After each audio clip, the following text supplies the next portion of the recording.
નમસ્કાર મિત્રો, હું લાલજી કે ઠાકોર, ઉંદરા ગ્રામ પંચાયત સરપંચ.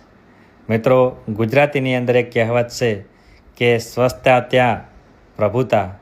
તો એક કહેવતના ભાગરૂપે આજે ઉંદરા ગ્રામ પંચાયતના મુખ્ય જાહેર ચોકની અંદર ખૂબ મોટા પ્રમાણની અંદર ગંદકી જોવા મળતી. તો આજે સમગ્ર ગામ લોકોના સાથ અને સહકારથી તેમજ યુવાન મિત્રો અને અમારા પંચાયતના સભ્યો સાથે મળી અને આ ગંદકીનો કાયમી નિકાલ માટેની કામગીરી હાથ ધરવામાં આવેલી. જે તે જગ્યાએ પાણી ભરાયેલા જોવા મળતા, મોટા ખાડા જોવા મળતા અને જે તે જગ્યાએ ગંદકી જોવા મળતી, તો આના કાયમી નિકાલના વ્યવસ્થાના ભાગરૂપે આજે સમગ્ર ટીમ સાથે મળી અને કામગીરી હાથ ધરવામાં આવેલી. તો આ કામગીરીની અંદર જોડાયેલ સમગ્ર ગામ લોકોનો હું હૃદયપૂર્વક આભાર માનું છું. સેવા કાર્યમાં જોડાણા એ બદલ ખૂબ ખૂબ અભિનંદન તમામ વડીલોને.